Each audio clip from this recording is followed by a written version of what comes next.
Hello, everyone, and welcome back to my YouTube channel where I take you guys, and welcome to back to my Bhagavad Gita series where I take you guys shlok by shlok, adhyay by adhyay through the Bhagavad Gita. We currently are at the 46th shlok of the second adhyay, and here we are exploring themes which Bhagavan Krishna was imparting to Arjun, which tells him to look beyond the duality of the conceptual framework which is imposed on him by his own mind, and that truly get in touch with the true nature of divinity. Uh, यावार यावानर्थ उदपाने सर्वतः संपुल संप्लुतोदके तावान् सर्वेषु वेदेषु ब्राह्मणस्य विजानतः.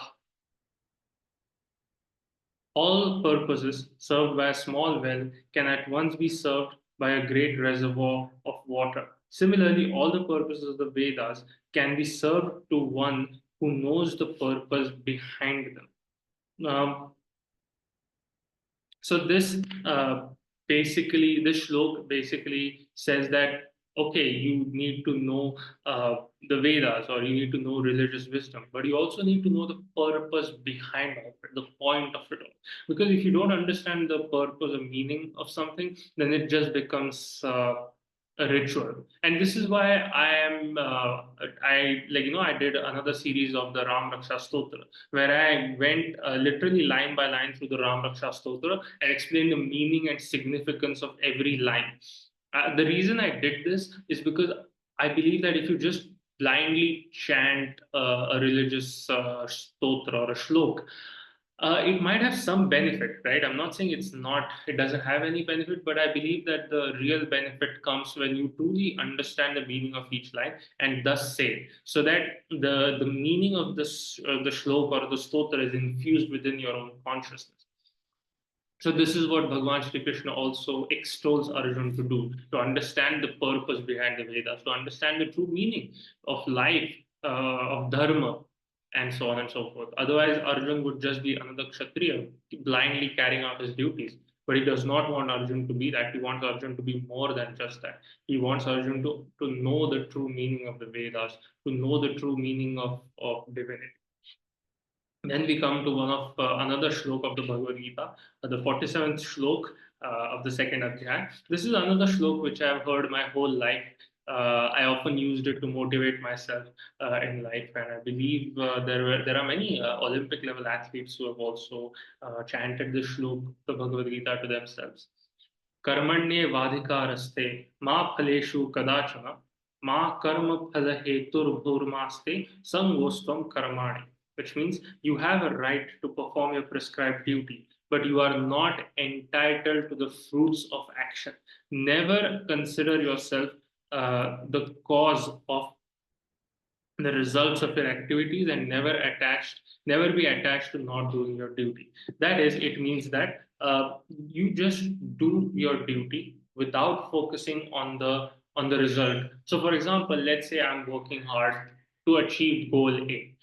It is my duty to perform goal A. However, I'm not entitled to finding success in that endeavor. That is not my right. If it happens, it's great. If it doesn't happen, that's too bad.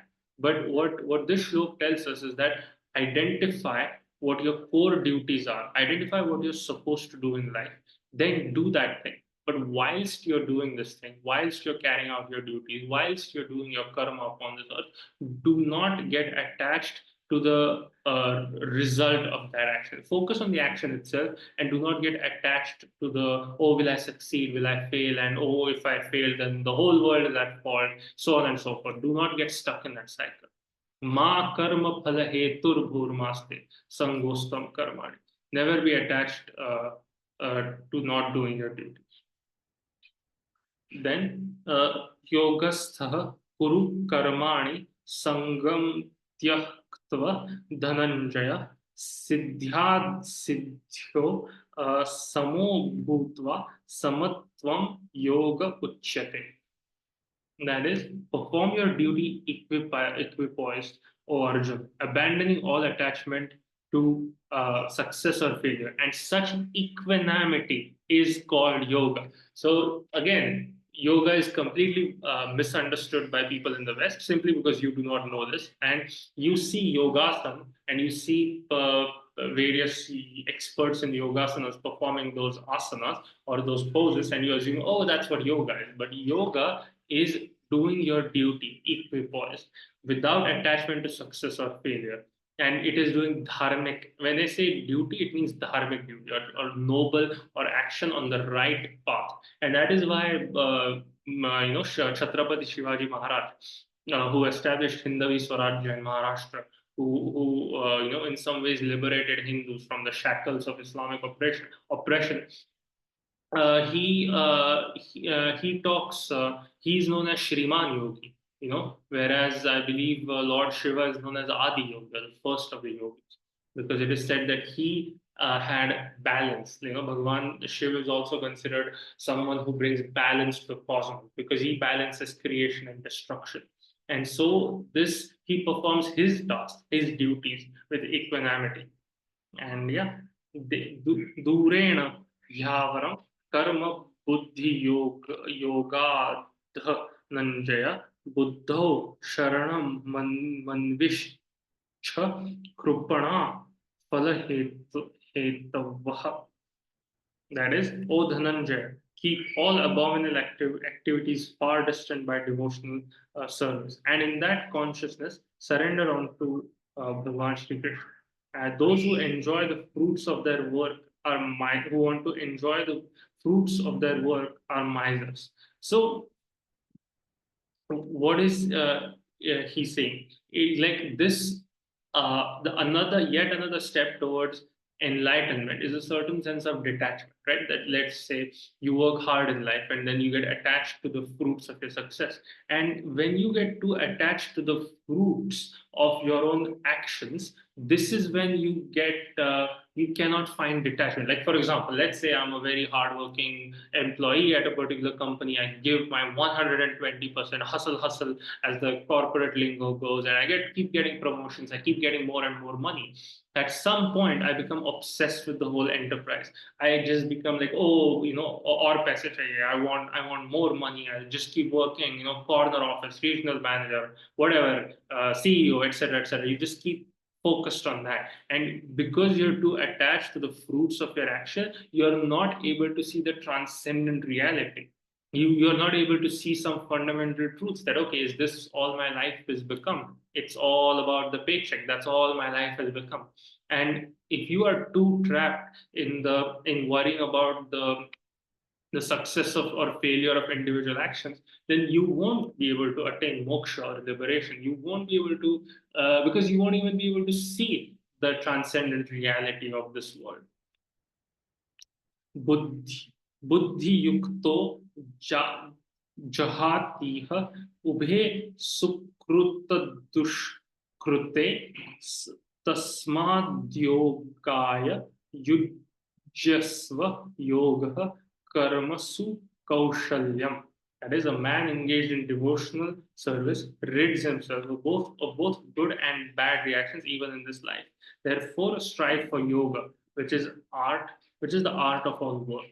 This is what yoga means. So it is like whatever you do it with a certain level of detachment for the fruits of your actions. So, for example, you if you are going to go get a job, you get a job because that is your duty, because you're a husband and a father and you have some responsibility towards yourself and your family. So you become, in order to be the breadwinner, you go out there, you do your job, you make sure your kids, your spouse, and you yourself have a good life. And that this all of it is your duty, and so you do it. But if the moment you get obsessed, oh, commission, oh, post, oh, CEO ban jaunga, this is excessive attachment to the fruits of your actions. And this attachment is to be avoided. It doesn't mean that you completely detach yourself from this world. You become a hermit or an ascetic or a sannyasi immediately and just sit under a tree and meditate all day and abandon all of your worldly responsibilities as such.